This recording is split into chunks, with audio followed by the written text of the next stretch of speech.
नमस्कार विद्यार्थियों, आपण आपल्याला मागील सत्रात बहुपदीचे प्रकार तसेच एकरूपी मोनोमियल्स, द्विरूपी बायनॉमियल्स, त्रिरूपी ट्रायनॉमियल्स आणि बहुपदीची घातांक याबद्दल शिकलो.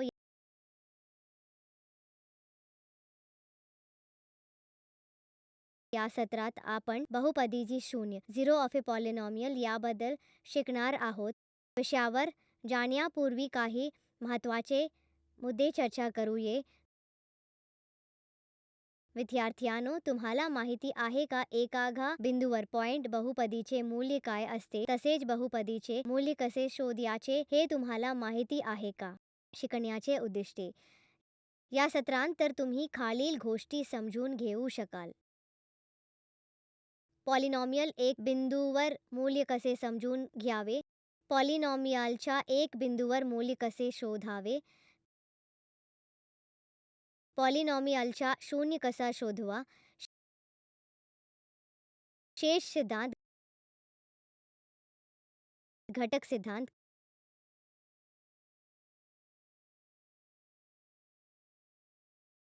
कीवर्ड. पॉलिनॉमियल शून्य पॉलिनॉमियल, स्थायी पॉलिनॉमियल, रेखीय पॉलिनॉमियल, शेष सिद्धांत, घटक सिद्धांत. आपल्या मागील सत्रातील काही मुद्दे पुन्हा लक्षात घेऊया. मोनॉमियल एक पद असलेला पॉलिनॉमियल मोनॉमियल म्हणून ओळखला जाते. उदाहरण 3x, 4y, x² आणि असेच.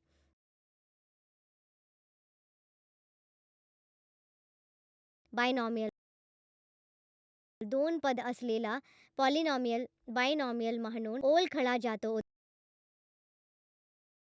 उदाहरण x+4 3y³ + 4x², x²+1 आणि असेच.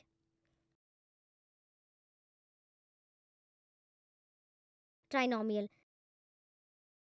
तीन पद असलेला पॉलिनॉमियल ट्रिनॉमियल म्हणून ओळखला जातो. उदाहरण x² + x+4 2x³ + 3x²+1, x² + x+5 आणि असेच.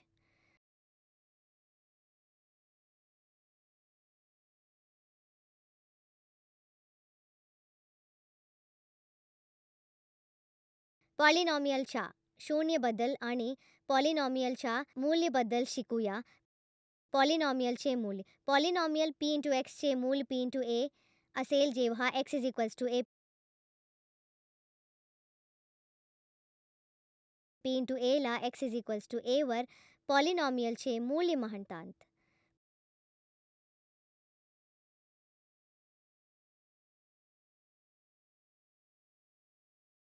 पॉलिनॉमियलच्या शून्य एक वास्तविक संख्या m ला पॉलिनॉमियल p×x च्या शून्य असे म्हणतात जर p×m 0 असेल.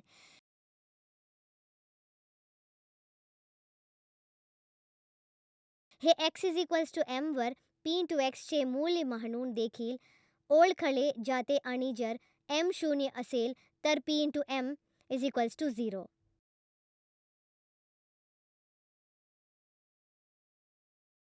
पॉलिनॉमियलच्या काही उदाहरणाद्वारे निश्चित बिंदूवर मूल्य आणि पॉलिनॉमियलचा शून्य कसा शोधायचा हे पाहूया.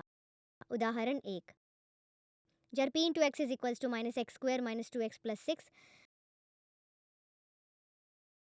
जर आपण p×x मध्ये x 1 ठेवले तर आपण p×1 -1² - 2 × 1 + 6 3 प्राप्त करते.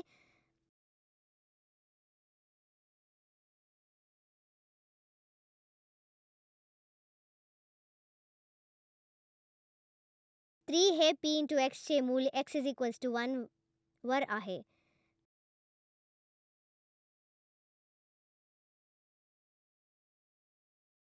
त्याचप्रमाणे जेव्हा x इज इक्वल्स टू 2 असतो तेव्हा p इंटू एक्सचे मूल्य p into 2 is equals to -2 square -2 into 2 plus 6 is equals to -2.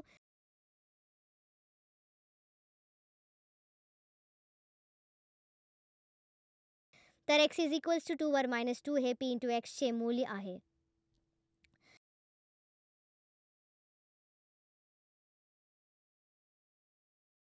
उदाहरण 2. निर्दिष्ट केलेल्या चलाच्या मूल्यावर बहुपदाचे मूल्य शोधा. p into x is equals to -5x cube -2x plus 5 येथे x इज इक्वल्स टू 2 असताना उकल समजा p into x is equals to -5x cube -2x plus 5 आणि x is equals to 2. x is equals to 2 येथे p into एक्सचे मूल्य आहे.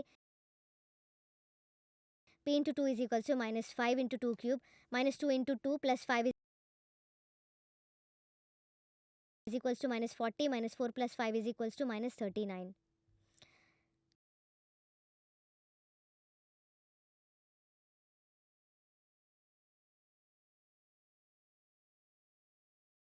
b p into x is equals to x square is equals to 9 येथे x is equals to 4 असताना समजा p into x is equals to x square -9 आणि x is equals to 4.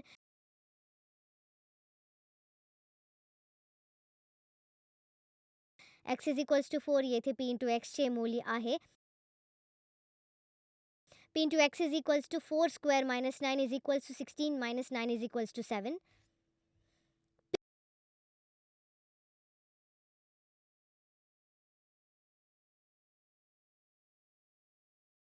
p into x is equals to -2x plus 12 येथे x is equals to 3 असताना समजा p into x is equals to -2x plus 12 आणि x is equals to 3.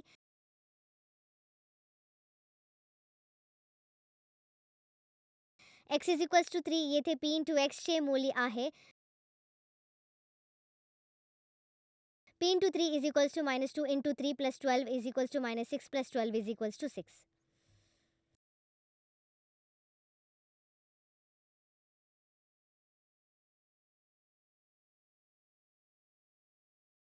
आता बहुपद p into x is equals to x cube -1 विचारात घ्या.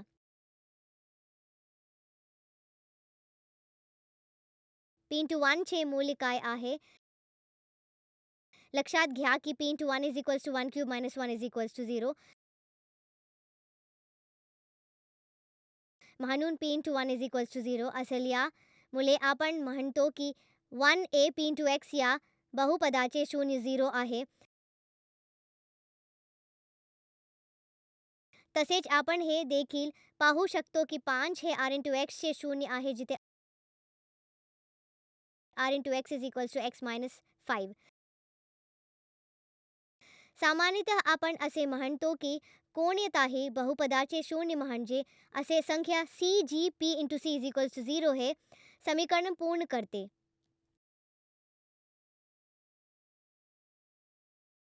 याशिवाय x -5 या बहुपदाचे शून्य आपण त्याला 0 समकक्ष करून मिळवू शकतो म्हणजेच x -5 इज इक्वल्स टू 0. त्यामुळे r into x is equals to 0 हे एक बहुपदी समीकरण आहे आणि 5 हे r into x is equals to 0 या समीकरणाचे मूल रूट आहे.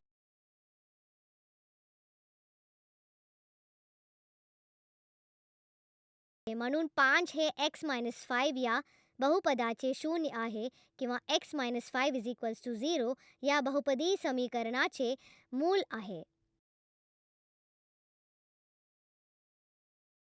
आता स्थिर बहुपद 8 विचारात घ्या. तुम्ही त्याचे शून्य सांगू शकता का. हे कोणताही शून्य नाही कारण x ला कोणतीही संख्या ठेवली तर 8x डिग्रीचे मूल्य 8 च्या येते.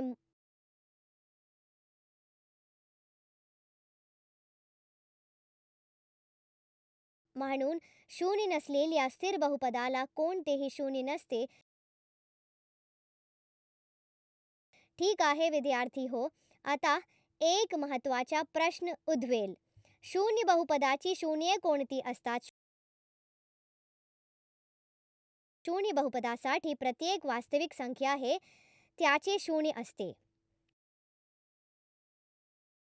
चला बहुपदाच्या शून्यवर आणखी काही उदाहरणे पाहूया.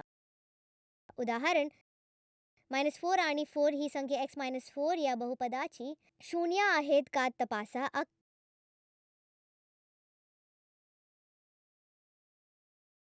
उकल समजा p into x is equals to x minus 4.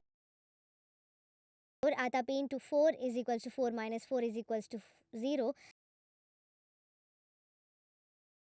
p minus 4 is equals to minus 4 minus 4 is equals to minus 8.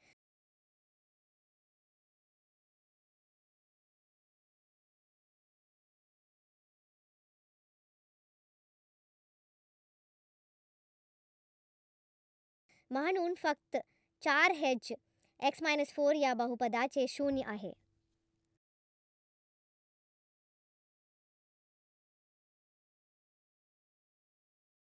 उदाहरण p into x is equals to 4x plus 5 या बहुपदाचे शून्य शोधा.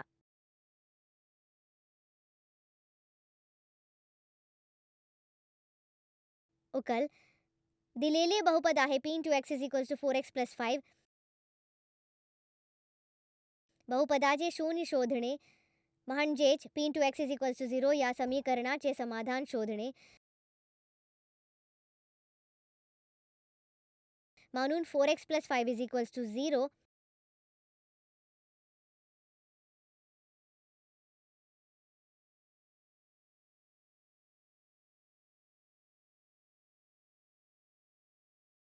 x is equals to minus 5 by 4. म्हणून -5 by 4 हे p into x is equals to 4x plus 5 या बहुपदाचे शून्य आहे.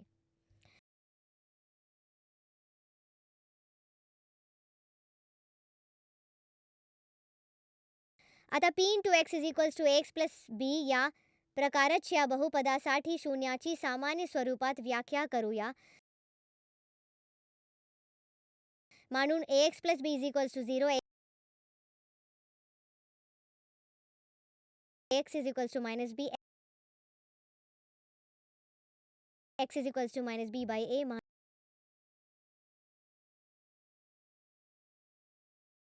म्हणून minus b by a h p into x is equal to ax plus b या बहुपदाचे एकमेव शून्य आहे.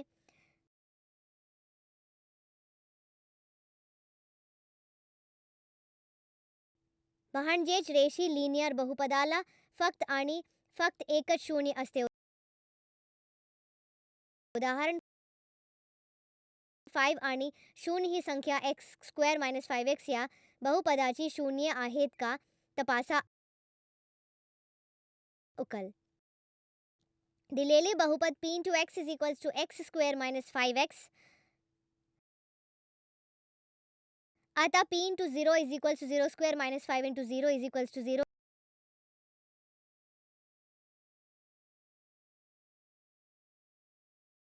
आणि p into 5 is equals to 5² minus 5 into 5 is equal to 25 minus 25 is equals to 0.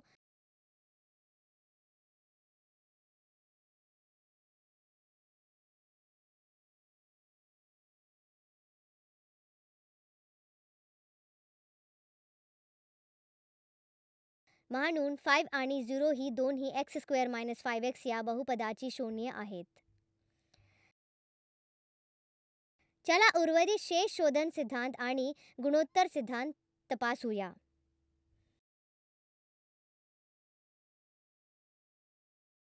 उर्वरित शेष शोधन सिद्धांत हा सिद्धांत म्हणतो की कोणतेही बहुपद ज्याची घात 1 किंवा त्याहून अधिक आहे ते जर q into x is equals to x minus a या रेषीय बहुपदाने विभाजित केले तर उर्वरित नेहमीच q into a च्या बरोबरीची असतो. हा सिद्धांत खंड या विभाजन न करता उर्वरित शोधण्यासाठी खूप उपयुक्त आहे.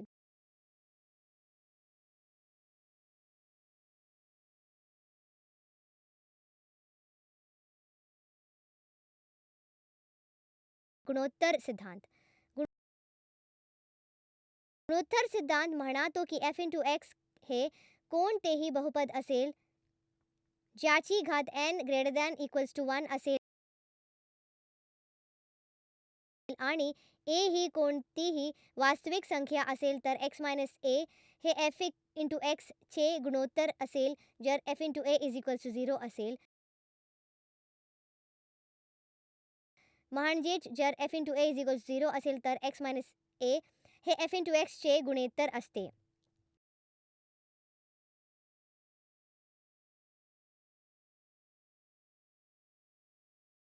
हे सिद्धांत पुढील सत्रामध्ये अधिक स्पष्ट करून समजावले जातील. तसेच बहुपदाचा भौमितिक संबंध शिकू जिथे आपण बहुपदाची शून्य आलेखाच्या मदतीने दर्शवू हे आपण आगामी वर्गामध्ये शिकू. लक्षात ठेवण्यासारख्या गोष्टी. बहुपदाची शून्य 0 नेहमीच 0 असेल असे आवश्यक नाही. 0 हे देखील एखाद्या बहुपदाचे शून्य असू शकतो. प्रत्येक रेषीय लिनियर बहुपदाला फक्त आणि फक्त एकच शून्य असते. एका बहुपदाला एकापेक्षा जास्त शून्य असू शकतात.